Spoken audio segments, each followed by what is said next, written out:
সবাইকে good morning.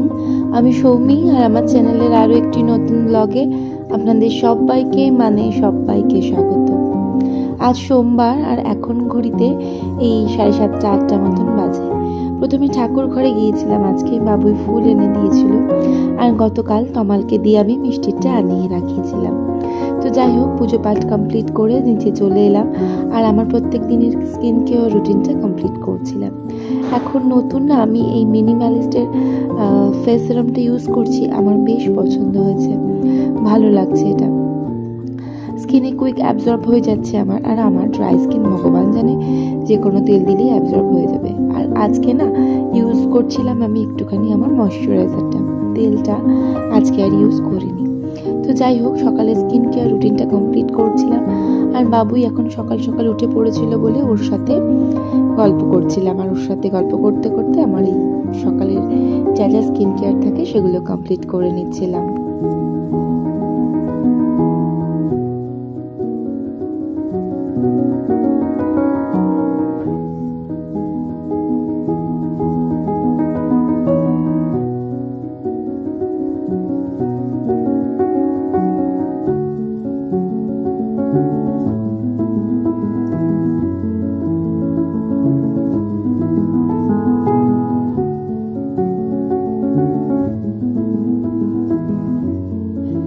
তারপরে ভাবলাম চলো বিছানাপত্রটা একটুখানি গুছিয়ে নিই।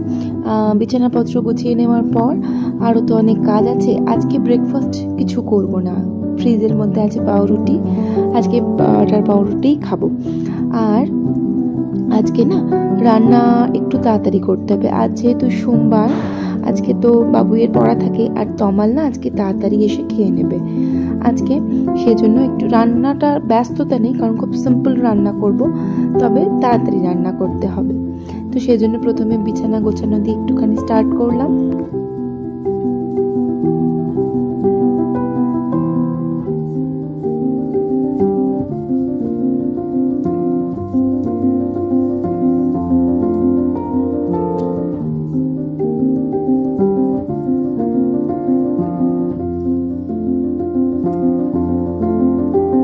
দুটো ঘরের বিছানা তুলে দিই। প্রথমে ভাবলাম বাবুইকে বলছিলাম মামা এই ঘরে বিছানাটা তুলে দে, ও খানিকটা তুলে দিয়েছিল, তারপরে আমি খানিকটা করে নিচ্ছিলাম।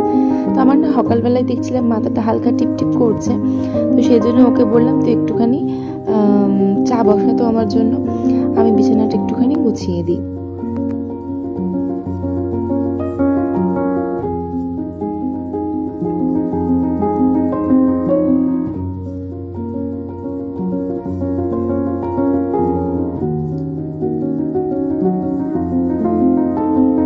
সারাক্ষণ তো বাবুই আমার সঙ্গে সেই কোয়ালার মতন চিপকিয়ে থাকে, তো ওর সাথেই বকবক করছি, সকাল থেকে বকবক শুরু করেছি, এখনও থামছেই না। তো যাই হোক, সব ঘরে বিছানাপত্র তুলে বাবুই একটু চা করলো আর আমি একটুখানি শান্তিতে বসলাম চাটা খাওয়ার জন্য। আর ও আর আমি দুজনে বসে এখন একটুখানি চাটা খেয়ে নিই, তারপরে আবার কাজকর্মে লেগে পড়তে হবে।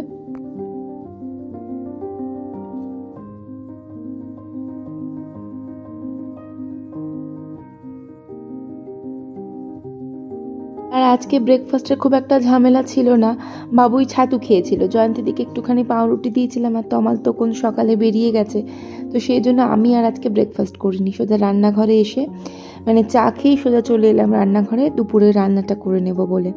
আজকে একটুখানি করব উচ্ছে চচ্চড়ি, মুসুর ডাল আর ঝিঙে আলু সেদ্ধ, আর মাছ আছে ফ্রিজে, মাছগুলো একদম কড়কড়ে করে ভেজে দেব। ডালটা বসিয়ে দিয়েছিলাম আর সেই সাথে বসিয়ে দিলাম রান্না।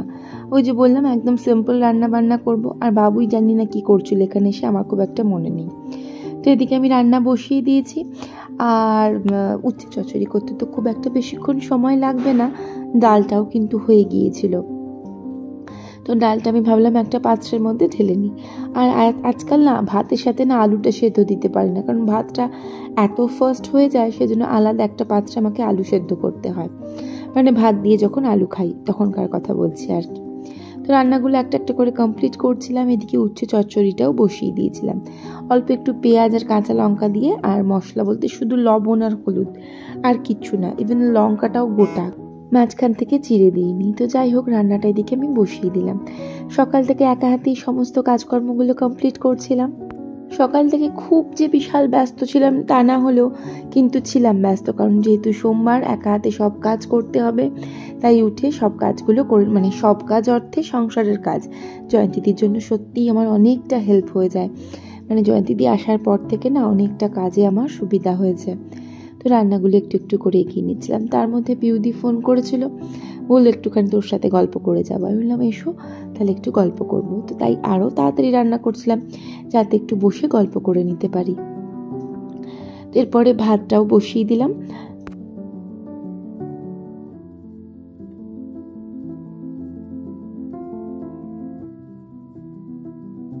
আর বলতে বলতে পিউদি চলেও এসেছিল। তো পিউদিকে বললাম তুমি কি একটু কফি খাবে? তো ওর জন্য একটুখানি কফি অ্যারেঞ্জ করব, আর ভাবলাম একটু পাউরুটি দিয়ে কিছু করে দেবো। তো এদিকে খুব ব্যস্ত, তমাল চলে আসবে, তাই ঝটপট করে পিউদির সাথে কথা বলতে বলতে গল্প করতে করতে আবার এদিকে আমি আমার মাছগুলো ভেজে নিচ্ছিলাম। যদিও বা মাছটা তো আবার তমাল এলেও ভেজে দিতে হবে। তো এরপর কিছু বাসন পড়েছিল, ওই যে একটু কফি টফি সবাই মিলে বসে একসাথে খেলাম, তো তো অল্প কিছু বাসন পড়েছিল, সেই বাসন টাসনগুলো আবার আমি মেজে নিচ্ছিলাম। আর আগের দিনও বলেছি জয়ন্তী দি এসেছে মানে তাকে দিয়ে সব কাজ করাতে হবে, তার তো কোনো মানে নেই না।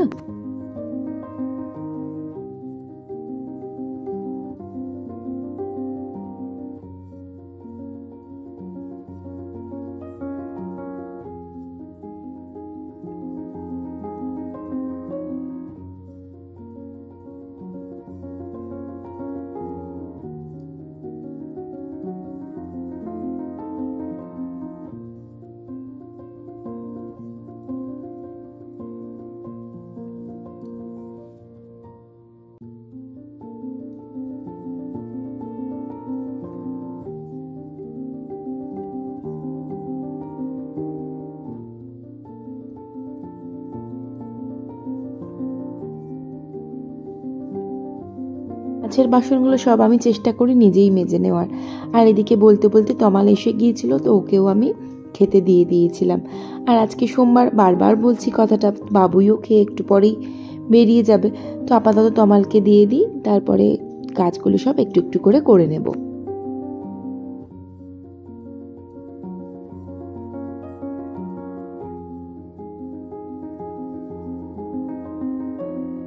তো বামালকে খেতে দিয়ে দেওয়ার পর বাবুইকেও বললাম মামা তুই খেয়ে নে, তাহলে চট করে রেডি হয়ে বেরিয়ে যেতে পারবি, দেরি করিস না, হুটোপাটা হয়ে যাবে। আর এদিকে না আমি এঁঠো বাসনগুলো সব তোরম করে রাখা যায় না, তাই খুব ভালো করে পরিষ্কার করে ধুয়ে বাসনগুলো আমি রেখে দিই, আর জয়ন্তীদি কালকে সকালবেলা এসে মেজে দেয়। এই চলে আজকালকার রুটিন আমার।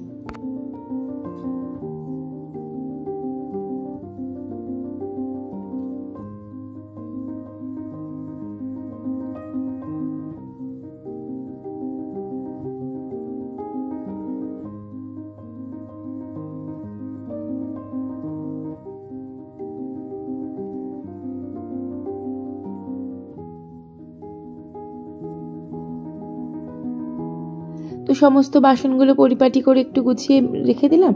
এবার একটুখানি ডাইনিং টেবিলটা, sorry, gas oven counter top সব ভালো করে ঝকঝকে করে একদম পরিষ্কার করে নিই।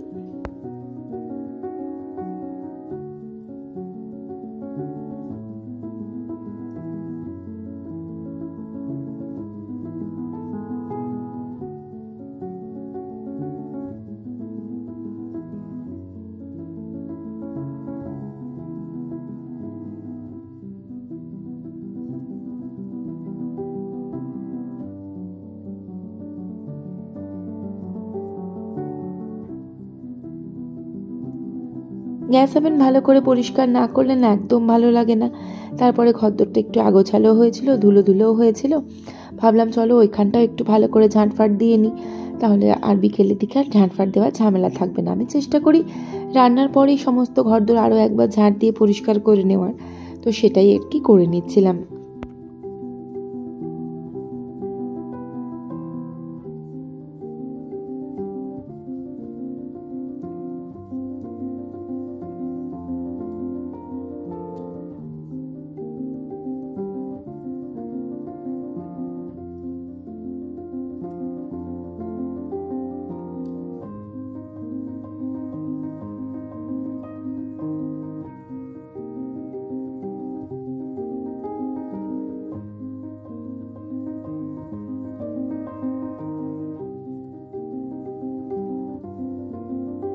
তো সব কিছু একেবারে পরিপাটি করে গুছিয়ে পরিষ্কার করে নিচ্ছি। আর কড়াইতে না একটুখানি তেল আছে, সেজন্য কড়াইটা ফেলিনি, আর ওটা কালকে একেবারে ফেলে দেব।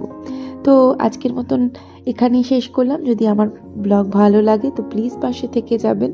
ভিডিওটা দেখার জন্য থ্যাংক ইউ সো মাচ। দেখা হচ্ছে নেক্সট ব্লগে। Till then, tata.